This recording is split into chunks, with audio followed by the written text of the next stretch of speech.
Thank you for joining us tonight for our first virtual draft. This is really exciting. I know that we're all kind of craving for human interaction, and this kind of checks that box. I hope that you all have a craft beer in hand, you're relaxing at home, and with the folks that you're able to shelter in place with. We have a great lineup of speakers tonight, stuff that's really applicable to San Diego County and our situation across the country right now. So, with that, I'll run right into things. Of course, with Draft, we love community, conversation, and craft beer, and we're trying to do all of those things tonight by giving you great presenters, a place to interact by asking questions to these awesome people that have volunteered their time, and hopefully you were able to go over to Coronado if you're in San Diego County and pick up a bit of good beer for the presentations.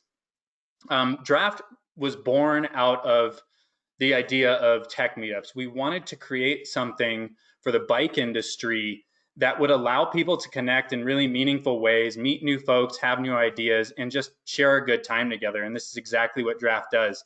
Last year in 2019, we hosted 40 different meetups in 35 cities around the country.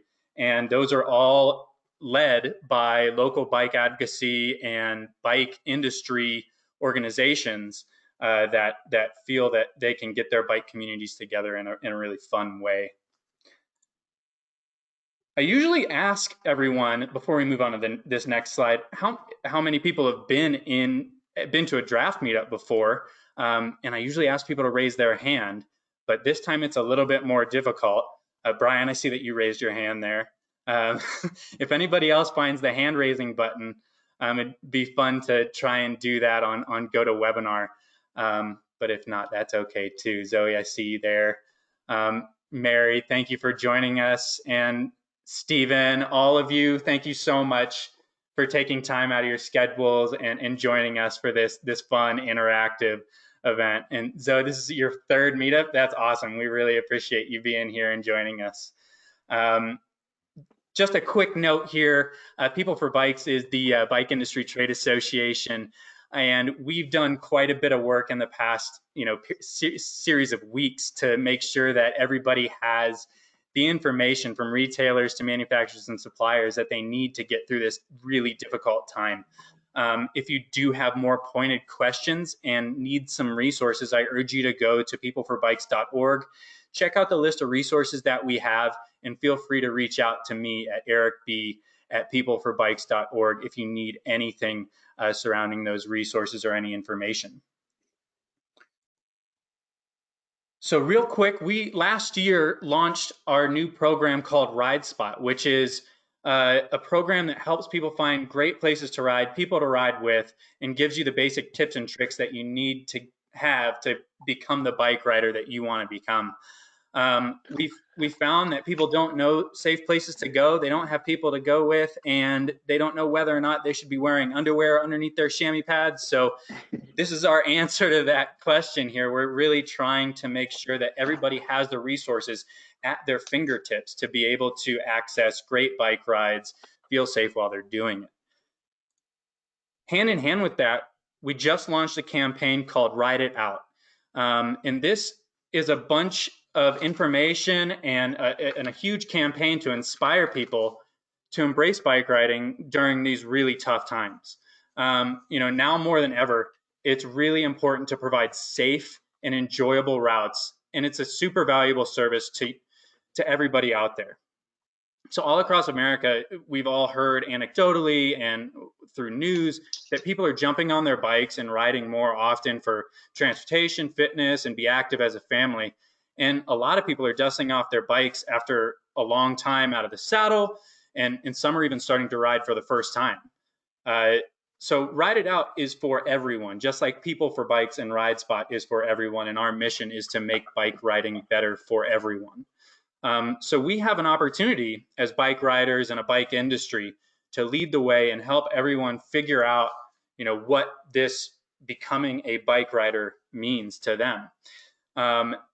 And these are some of the audiences that we're looking to tap into. We want those new commuters, those infrequent riders, families with children, and even avid riders to engage with Ride It Out, ride responsibly, and make sure that we're all getting out there and having a good time when it seems really difficult to even go out and do that in the first place. So I would encourage everybody to check out our Ride It Out resources. Those are available at peopleforbikes.org as well. Real quick plug right here. If you have your phone in front of you, you can open up your camera, scan that QR code, and download RideSpot if you haven't already. And it's also easy to do so on the iOS and Android App Store as well. And don't worry, you'll have a QR code later to scan if you'd like to try that. And with that, I will hand things over to Andy Hanshaw from the San Diego County Bicycle Coalition.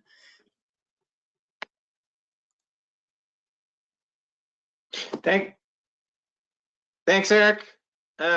Great to be here with everybody. Really excited about our first ever virtual draft event. Typically, we've been able to gather in a brewery together and talk bikes and things going on in our communities that are helping people get around by bike, and we're glad we can do this virtually tonight. It's really exciting. I want to thank People for Bikes for partnering with us on this, and of course our speakers. But we're pleased and want to talk a little bit about the coalition and what we're up to real quick in this time. We've adapted and adjusted, and it's rather unfortunate we put a hold on our group rides and our larger bike riding events, including our Bike Month kickoff ride, which would have been tonight in celebration. We've adapted to just like we're doing tonight. So a lot of our education and outreach classes have gone virtual, and believe it or not, we're reaching a whole lot of people that are looking for content and things to occupy themselves and learn more about bicycling and what's going on in the community. And we're pretty excited about sort of how we've adjusted a lot of our programming. And I would suggest you go to our website and check out all we're doing. We're pretty we're busy, and we're excited to just keep Bike Month and bicycling and improving what we do and advocating, educating, celebrating, which is what we do, going during this time. So we can't wait to get out and ride with you collectively. But we're doing all we can to encourage more people to ride on their own, ride with their families, and just keep rolling as we get through this together. So one thing I wanted to mention, and you may have seen a lot of media in the last couple of days, is something that we've worked with and led efforts to work with other advocacy organizations, climate advocates, environmental advocates, for something that's called Slow Streets. In San Diego, the mayor of San Diego, Kevin Faulkner, held a press conference yesterday, and we participated in that to announce the very beginning of a Slow Streets network during this pandemic time. And the idea is to take certain streets from neighborhoods that community members have identified, and turn them into outlets for safe social distancing on the street for people to bike and walk and move with safe space. What's happened, with recent beach closures, boardwalk closures, what have you, is that there were some issues of overcrowding. Trails were closed, and so people want to get outdoors. We live in San Diego. It's a beautiful place. And we want people to have these outlets to get out with their families, get out by themselves. And so we're excited. It took a magnificent, coordinated, collaborative advocacy effort from all of the organization involved. But I'm very pleased to announce that starting as early as today, I think, and through this weekend, 3 streets have opened up as Slow Streets, and those are Diamond in Pacific Beach, Adams Avenue over the 805, and Howard Avenue from Park Boulevard to 33rd Street. So That's only the beginning.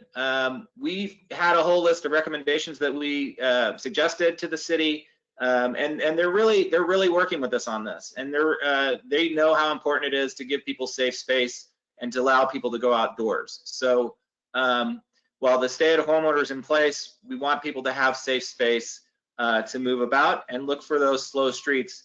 And if you can help us in your own community, in your neighborhood, by all means, please send us a note. And we would like to work with you on that. Another facet of this program is reopening commuter bikeways.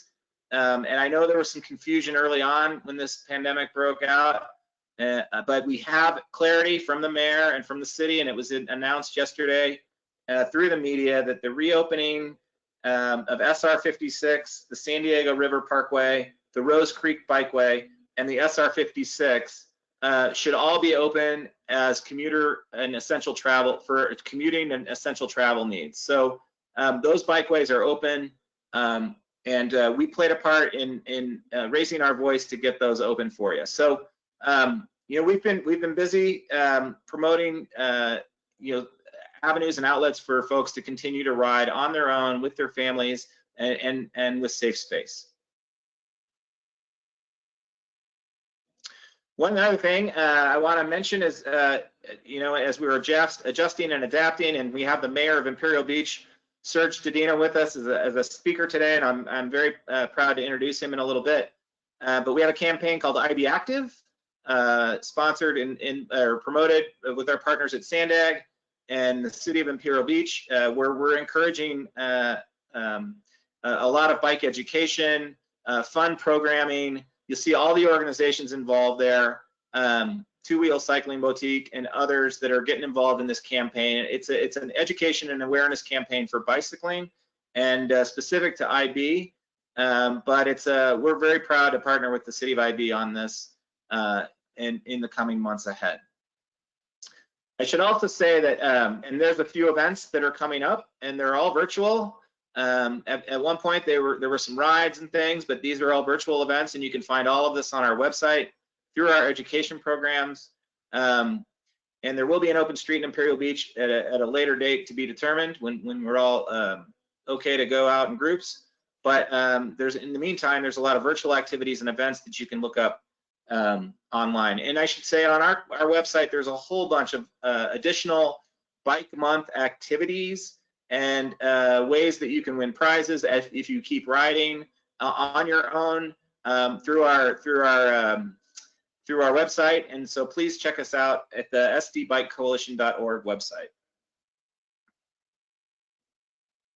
And with that, we have a few minutes. I wanted to give, those are just a few things that we're up to. I wanted to give Susie Murphy, our friend from the San Diego Mountain Bike Association, and incredible trail advocate, a couple minutes to talk about what they're up to and some of the issues that are happening with them and trails during this time. So Susie. Hi, everybody hear me? Cheers. Cheers. Cheers to you. Cheers to you. So good evening, everybody. Thanks for joining. And thanks to Serge and People for Bikes for setting this up. This is awesome. If you would have asked me 6 weeks ago how all-encompassing dealing with this situation would have been, I don't think I would have understood. And we're all going through this as the first time. Nobody really, everybody's doing their best. But if you would have told me the impact that this was going to have on the work of San Diego Mountain Biking Association, the impact of everyone wanting to be out on trails, and when that was taken away, the feelings and the I don't know, the passion that people had all of a sudden kind of took me by surprise, because I've always had that passion. And so the impact of gyms and other outlets of exercise being closed, yoga studios and whatever, people, the last resort was to go outside and to hike or to ride bikes. And we had so many new people out. And for us as trail advocates, trying to teach trail etiquette and how people should behave gave us a whole new challenge. And it gave an amazingly hard challenge to our land managers who were trying to deal with parking and no parking and what was open and what was closed. So we've worked very hard communicating with our land managers and government officials to try to get the message correct, and posting updates on our website and social media as news came in. And it's been interesting, to say the least. I keep telling elected officials and land managers that I hope that we're all taking notes, so we know what worked and what didn't. I mean, even as today with Governor Newsom and the beaches. Let me just as an example today. So the rumor this morning was that the governor was going to close down all beaches and state parks in the state. And for us as trail people, for us, we're like, does he mean inland state parks as well? Cuyamaca? Does he mean Old Town? Does he mean Anza Borrego, which is already, those are shut down virtually anyway. But the lack of conciseness, the lack of clear communication, the lack of sometimes coordination between, say, the city of San Diego and the county of San Diego has been interesting to deal with. And so we've just tried to provide our members and our followers on social media the most up-to-date, accurate, clear information we can. And it's been a fascinating journey. We're happy that some trails are open. We advise that people follow all the guidelines and keep their physical distance, and that they respect the trail closures. We have a hashtag that we've adopted that's hashtag no car, no nar, not far. So that pretty much means ride from your house. If you can hit the dirt on something that's open, that's awesome. If you can't, then ride around your neighborhood and look at the beautiful spring flowers in your neighborhood. But things change daily. We've been fielding lots of questions and direct messages on the side. So just doing the best we can to keep everybody notified. And our main goal, to wrap this up here, is just to keep communicating with our land managers so that we can set priorities. And as soon as we can get volunteer crews out again to help, I already had a request today, so because we need some trimming done in places, we can get out with our volunteers again and get the trails that are safe and clear and fun for everybody.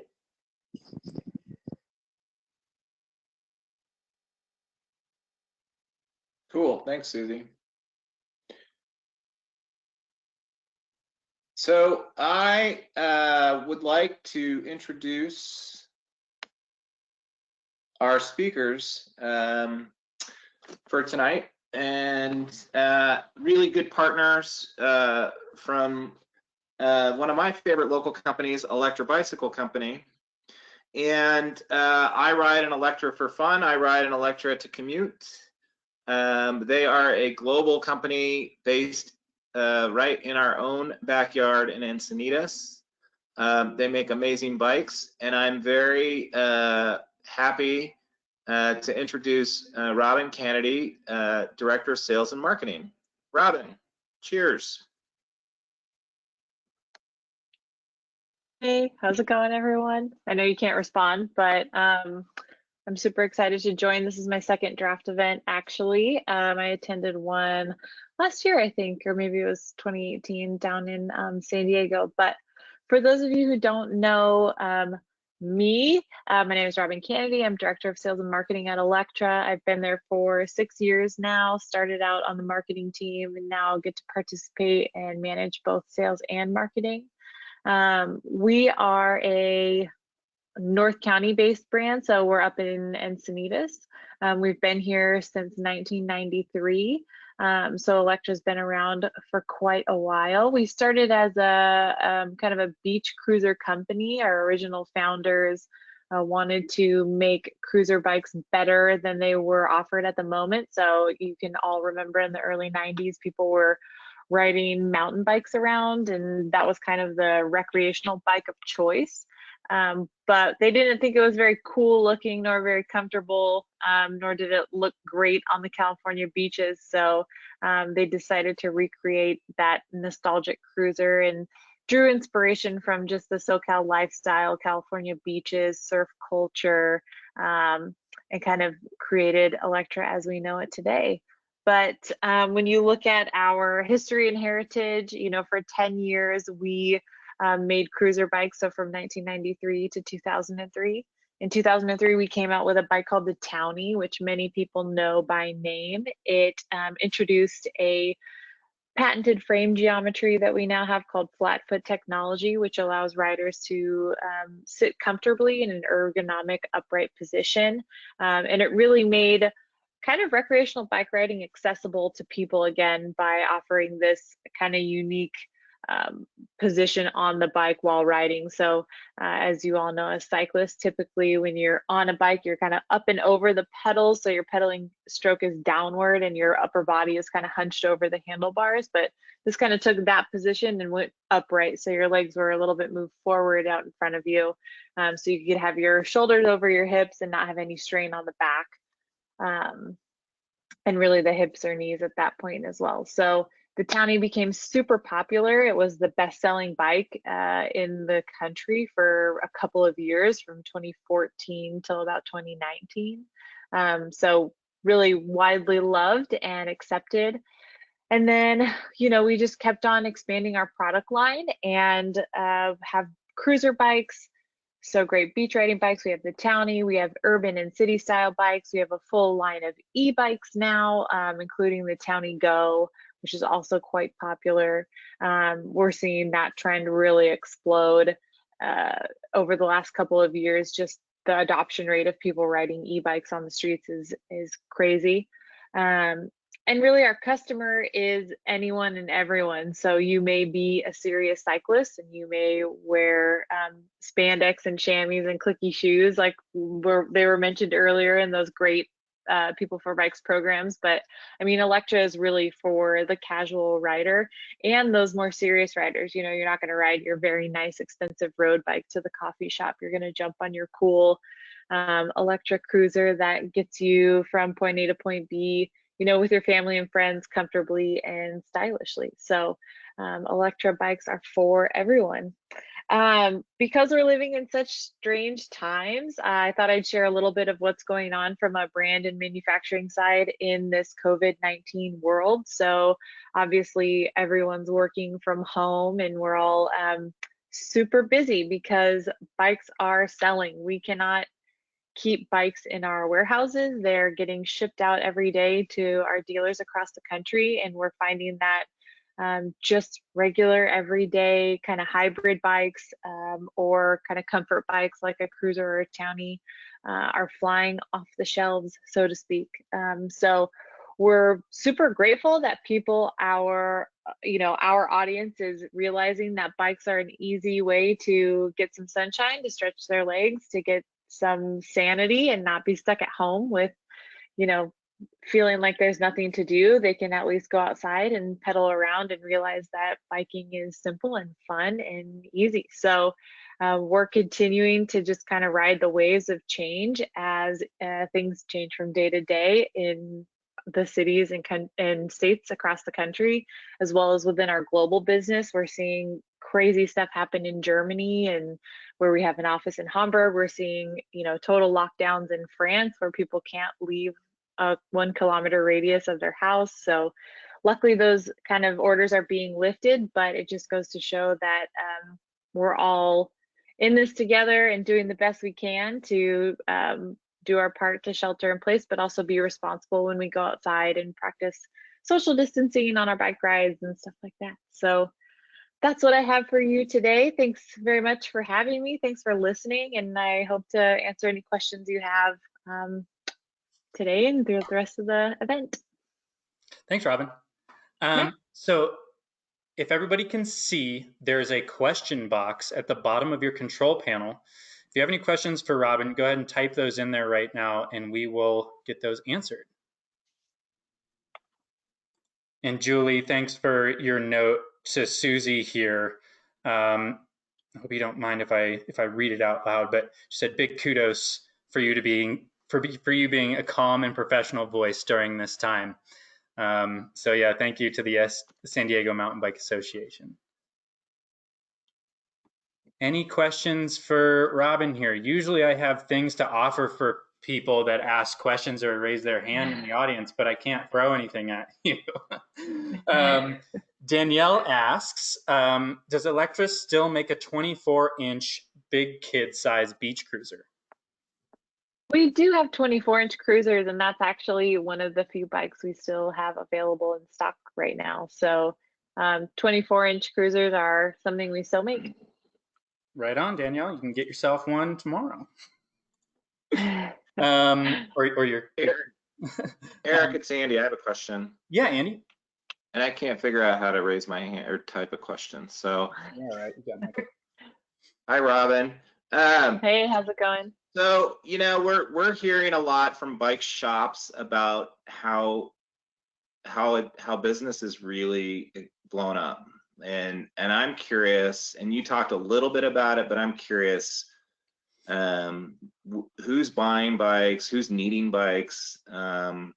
Who's riding? You know, what's happening right now? And I guess for us, how do we keep people riding bikes beyond this time? When we go back to our everyday sort of back to whatever, you know, I want to see more people riding like they are now, and we know we have to have more infrastructure, and that's our job. But what do you see, and how do we, you know, what can we do to get more people to keep riding?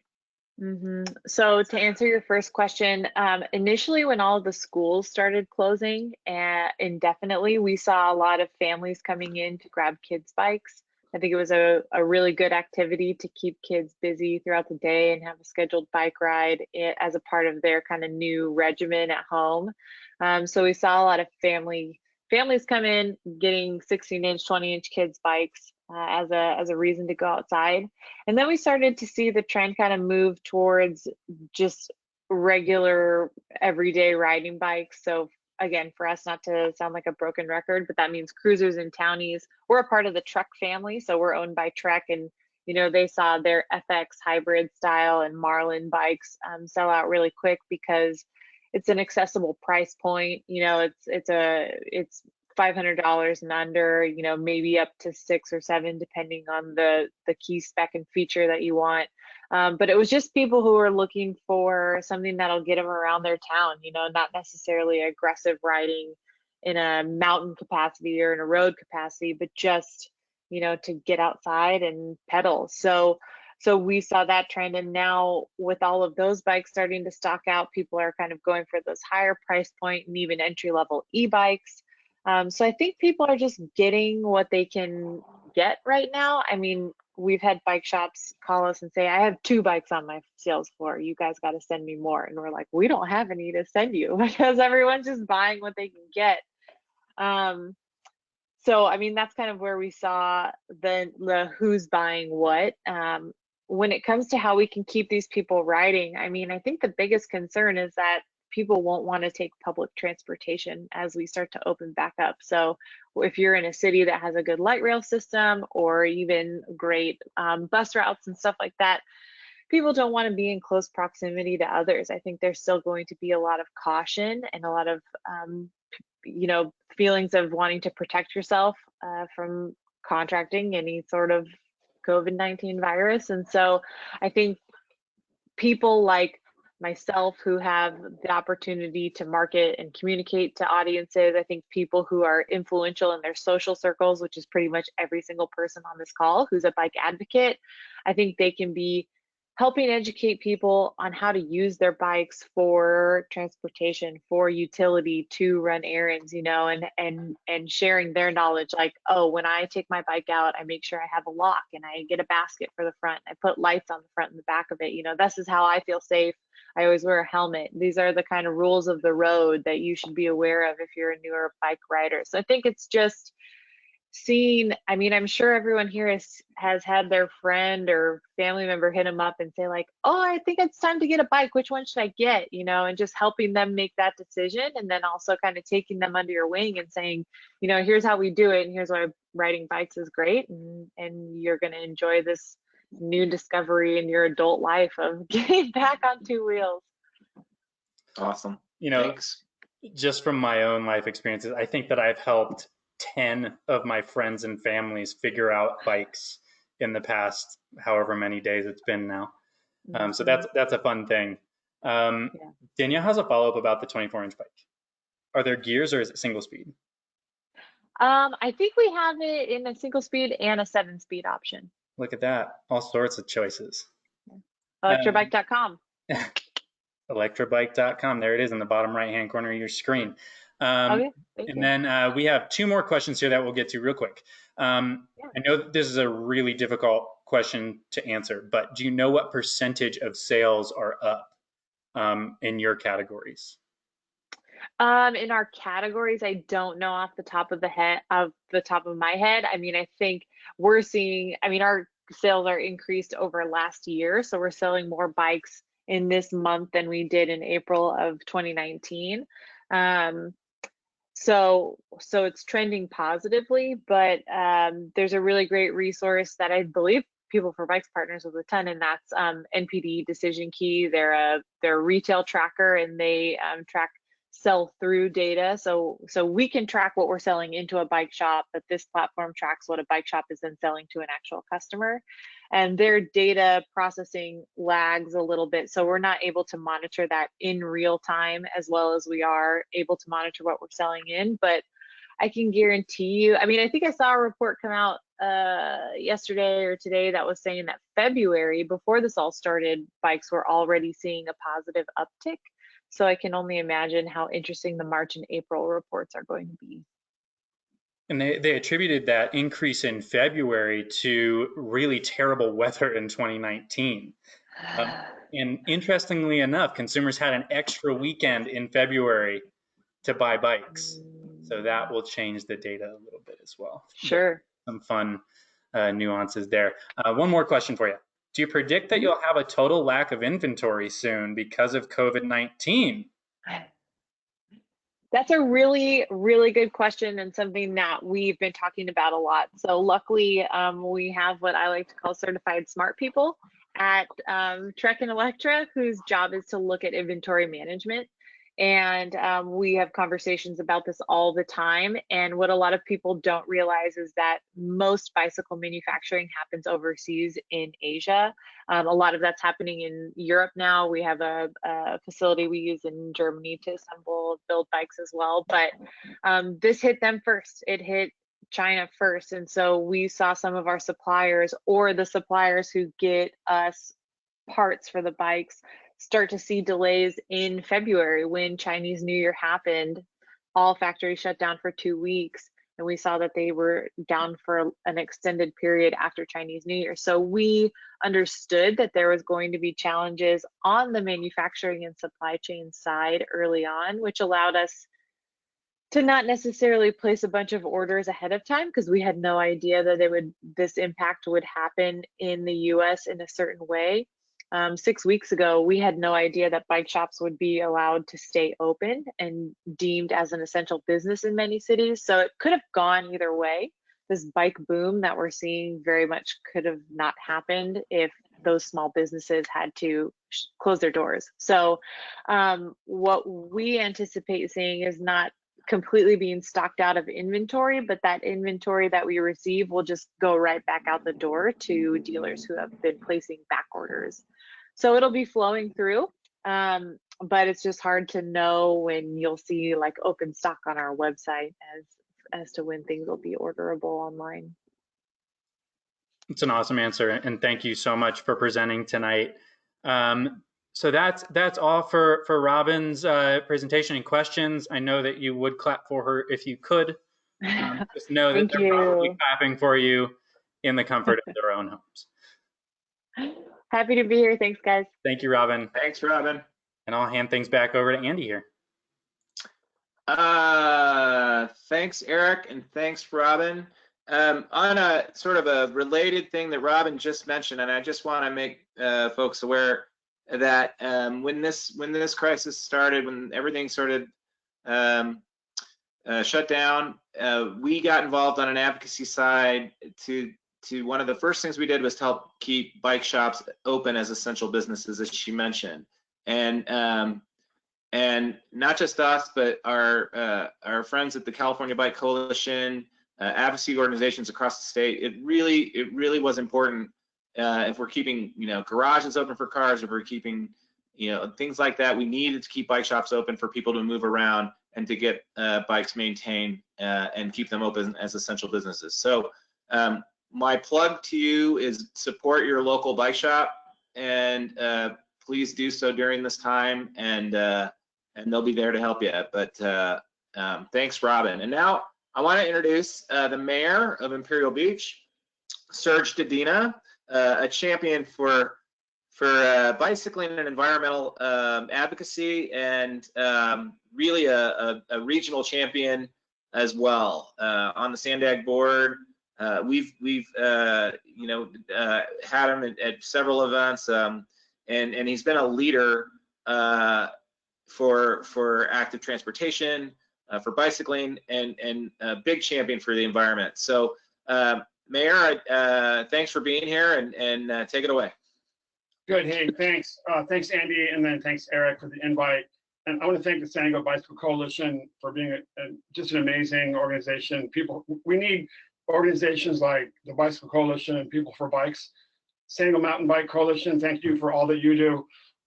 Because, and maybe just go to the next slide, the most important thing we can do really as a city or a government is to promote the quality of life. And I think we've all realized that if people aren't healthy and they're not safe, then we can't have a quality of life. And if we can't, now more than ever, I think we've appreciated and internalized, and I think this group never forgot that, but the importance of being a clean air and clean water and having access to the outdoors, right? All of us, you guys are all like me. If you're not outdoors and you're not breathing in clean air and active and moving forward, you're probably pretty bummed out. And for me, it's as a surfer, paddler, cyclist, hiker, etc. You name it. My goal is, when I'm not in really boring meetings with people at Sandag when they're talking about how terrible bikes are, which is a little bit disturbing. I want to be outdoors. So anyway, next slide. And IB it's not Laguna Beach. It's not Encinitas. It's the last blue collar beach town left in at least San Diego County, more probably akin military town, kind of like Oceanside, a little bit, 28,000 people. A third of our kids live in poverty. We have serious health issues with our kids. And so, but it's a funky town where bicycling has always been very active. We're lucky to have that spur of the Bayshore Bikeway, which I've been using since it started. And my dad and my little brother, we'd ride to Coronado from IB before there was a Bayshore Bikeway, which was great. And I grew up riding that route and bike commuting later. But I grew up in a bicycling family. My dad on the right passed away last year, but he's French. When he passed away, I found a bunch of photos of him on bicycles. But we grew up as the original late 60s beatnik kind of hippie family on bikes. So it's a friend of ours in the middle with a dog in a bag. But my mom on the left, who was from England, my mom actually rode her bike from IB to Southwestern College back in the 70s. Before it was Telegraph Canyon Road, now it's L Street. And there was no bike road there, it was a 2-lane road. So I think 11 miles each way for my mom. But she ended up becoming a lawyer and a judge. So it was a good investment in a bike. My dad bought it at Chula Vista Bike Shop. So, and of course I had my Sissy Bar bike, but my dad rode his bike until he was 86, I think. He passed away last year. Unfortunately, a year and a half ago, he fell off his 3-wheel bike because on a road that we're actually building a bike lane on right now. And thanks to Andy and the Bicycle Coalition for supporting a project on Imperial Beach Boulevard. So he was off on the sidewalk on a slanted road, had a bike malfunction, fell over, broke his hip. And if anybody's had that happen to one of their parents, they know exactly what happened, and he passed away. But my dad loved cycling and was on his bike, found bikes in the garbage for my kids. My kids' first bikes were found in the garbage. So we're a proud trash picking, bicycle reusing family. And we always had a garage full of bikes, as I do now, but it's also filled with surfboards. Next slide. So really critical. the more we've invested in Parks and Rec and IB and cleaning up our streets, making our streets more walkable and bikeable, the more that we've worked with our community to have access to recreation and health and safety, the more we've cleaned up empty lots and gotten rid of garbage, filled empty lots, and torn down chain link fences, which we've done aggressively, the safer our community has become. The more the crime has dropped, the more murals we put up, the more business we've invested in and getting into our city, the crime rate has dropped. We're one of the safest cities and lowest crime rates in all of San Diego County. We have a lower crime rate than Coronado. So I'm really proud of that. Sheriffs are doing a great job, really much more about community policing focus and really focusing on the bad guys so they're not hassling kids for skateboarding or cycling, right? Next slide. Next, oh, there you go. Okay, and we put up fitness court on the beach, pull-up bars all around the city. So we want you to ride your bike to IB before you get a beer at Mike Hess Brewery. We want you to do pull-ups, right? And that's what we see people doing. They're riding around and they're running around. The SEAL team's there. So that was my thing. I grew up in the IB that I grew up in was we were doing triathlons. People were doing marathons. People were riding 100 miles. They were surfing, that whole sort of 70s, 80s era, the early triathlon crowd. So that's what I wanted to bring back to IB and bring to IB, and it doesn't cost that much money. So next slide. And then, I'm going to end here for the city stuff, and then we're going to talk a little bit about where we need to go. So at the end of the day, if you're a small town mayor, it's all about infrastructure. That's what you do. You first keep the streets safe.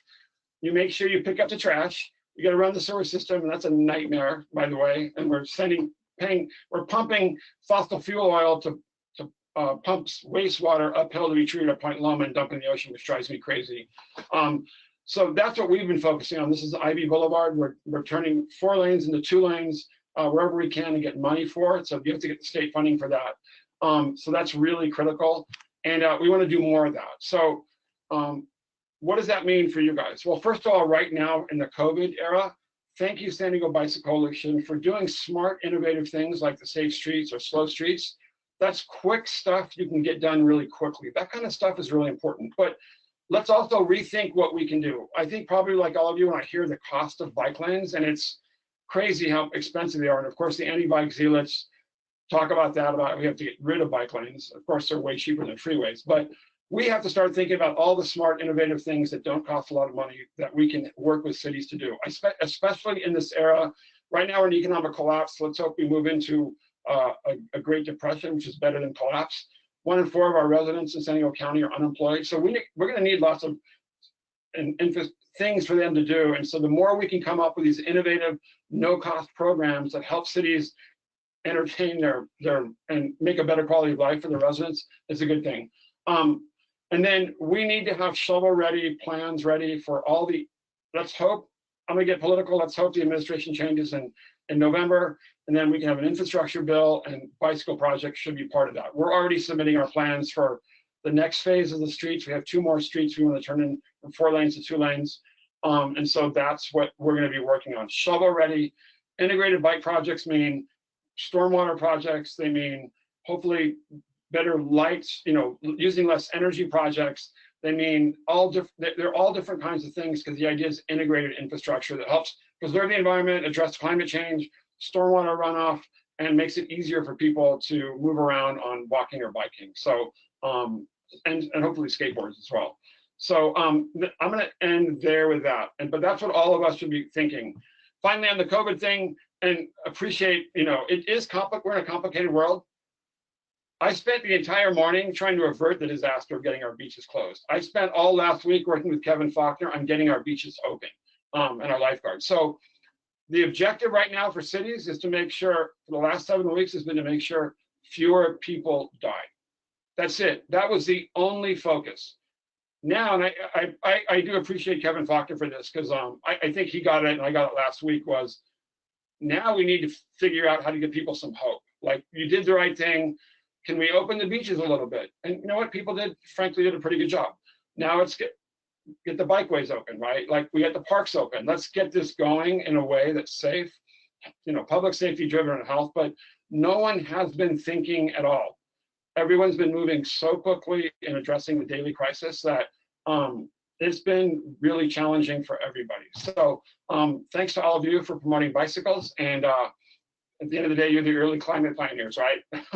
So anyway, with that, I'll stop there. Thanks, Serge. Really, really appreciate that overview and background. All that information is really great for people to hear. I have a question for you, just because I'm curious. So you were born and raised in IB.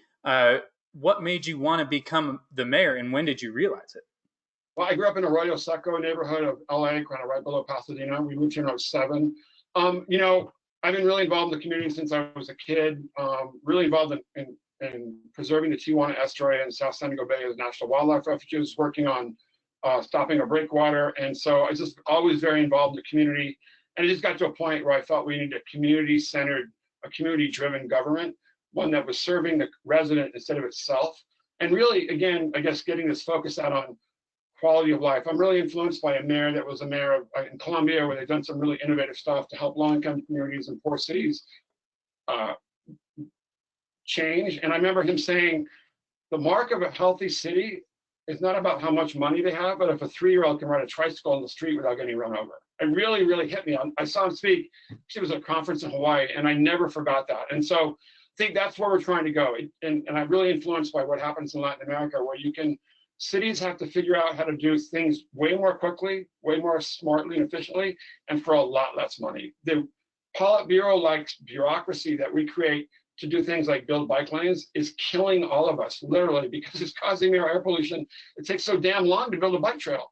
I used to bike commute downtown back in the 80s, and you ride the bike trail today, and thank God they built the area near NASCO, but dude, it was the same like in the 80s. Like it was almost as bad as the same train tracks you go up when you're past NASCO.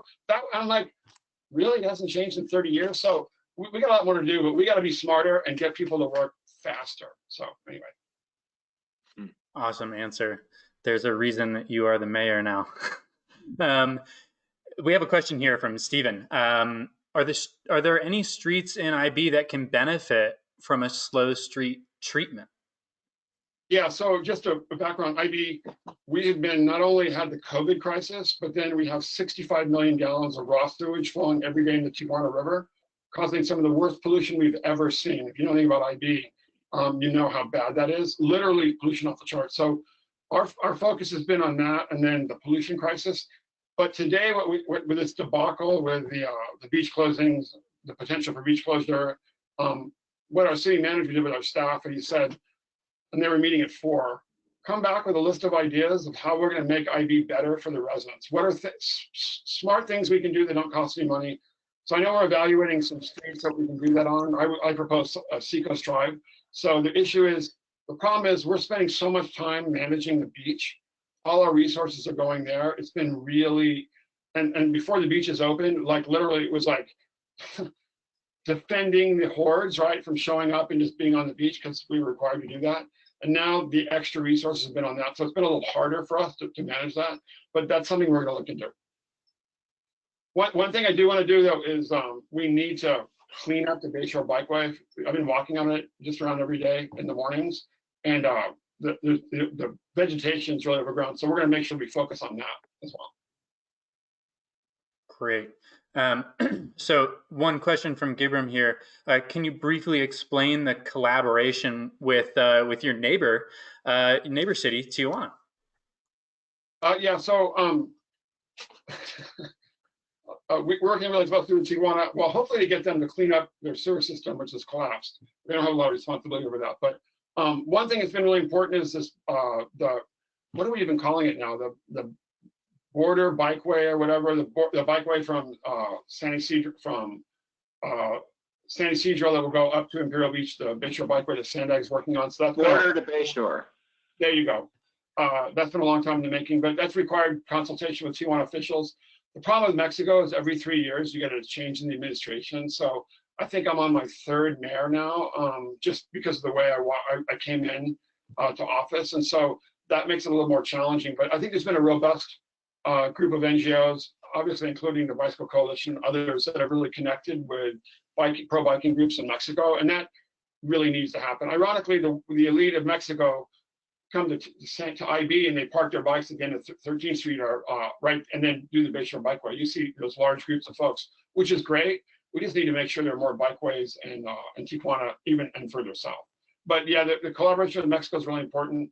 We're really, the reality, if you look at pollution, is just an indicator of a crisis in quality of life and public health. Tijuana there's garbage in lots of areas, pollution flowing through the streets, and the issue of making sure kids and children have access to healthy open space is critical. So we're trying to frame pollution like, hey, it's polluted everywhere. Let's make sure your kids aren't swimming or surfing or walking in sewage in the street. So the Tijuana issue is really, really challenging right now, really challenging. And they're going through some public health issue, obviously the COVID crisis as well. I can imagine that's kind of surreal being so close to that too. And having, similar issues, but not necessarily the same severity. Right. And Gibram says, thank you there. Great answer. Do we have any more questions for Mayor Dedina? Well, it looks like you're off the hook there. Oh, you got a question, Andy?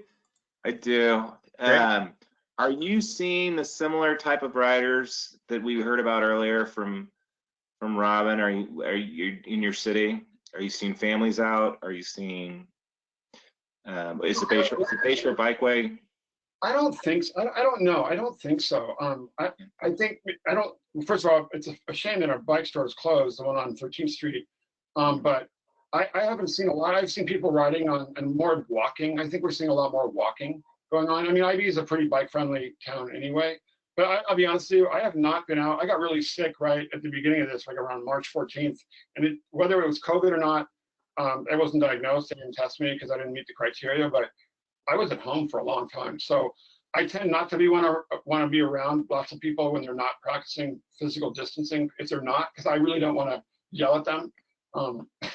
So honestly, Andy, I'm not sure.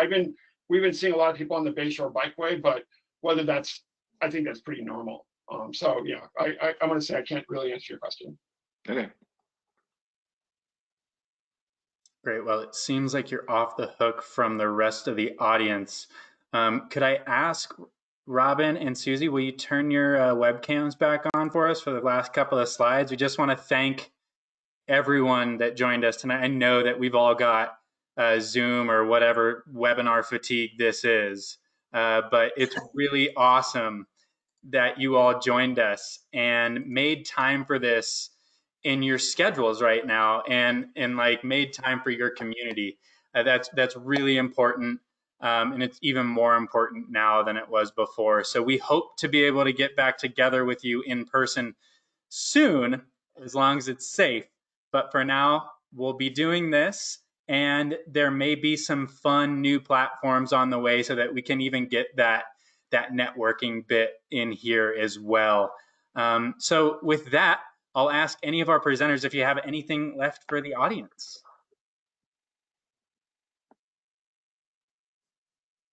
That's a tough question, I'm sorry. So Andy, you got anything to leave the group with? Well, I just want to thank everyone for doing this and for speaking. I think it adds a lot just to keep conversation going when we're not sort of being able to, it sounds funny, but I miss public meetings and, and having advocates show up to support a bikeway or a project. And, we're not getting that, but we still, but let me say this, there's still a need. And councils are taking comment, and maybe Serge can expand on this, but they're taking comment in written form before their meetings. And it's budget season as well. So we're going to be asking people to show up virtually, to show up and write their written comments to support bikeway projects. It's still a really important time right now, and we know there's going to be a financial hit to everything because of this crisis, but there's still a need to build out regional bikeways all over the county. So I think if we can continue to keep being advocates and being strong voices, however that looks in the next few months, then we have to keep doing it. So please, pay attention to our advocacy alerts and do what you can to make comment. We actually have. Yeah.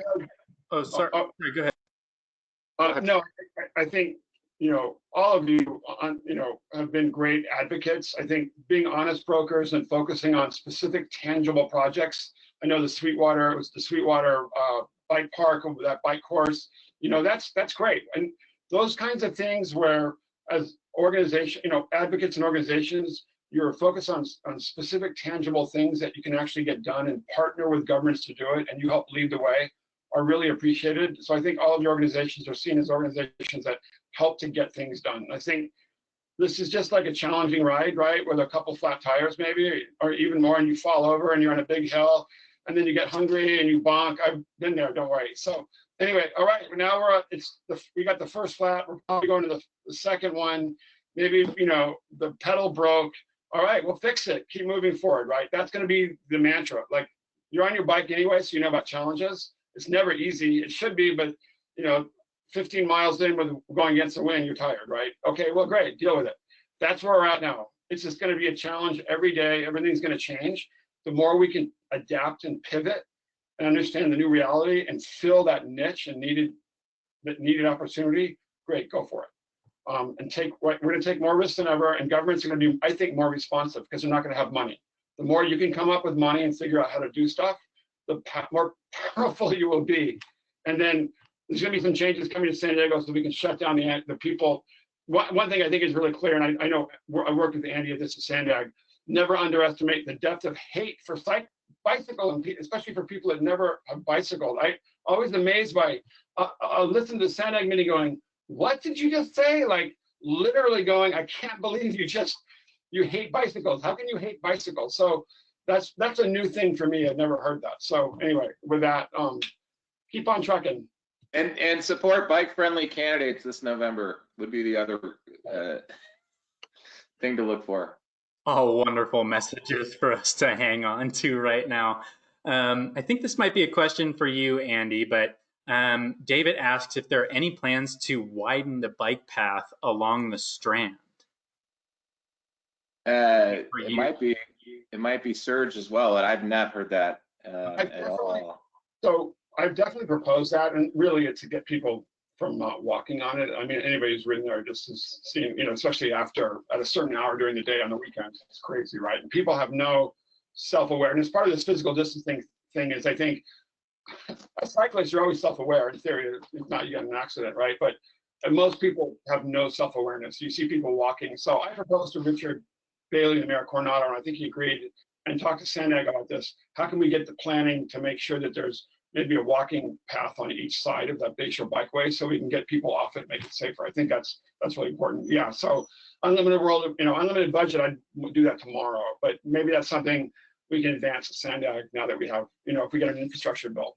We get an infrastructure bill and a good federal government, then everything could change, right? And I think that's what we're gonna see. So although it might be an economic crisis, the opportunity for federal investment after this, if there's a change in administration, could, in theory, could really accelerate things, and that'd be good. Great idea. Awesome. And then last thing here, everyone, Gibram gives a shout out to SDMBA. So thank you, Susie, again. You're doing great work. Thank you all so much for joining us. We will be sharing a recording of this. I know it's an hour long, but if you have friends that you think might be interested in clicking around and checking it out, I'll send this out to everybody that registered so you can have it and share it. Thank you all so much for joining us. We'll be in touch, and stay safe out there. Thanks, everyone. Cheers.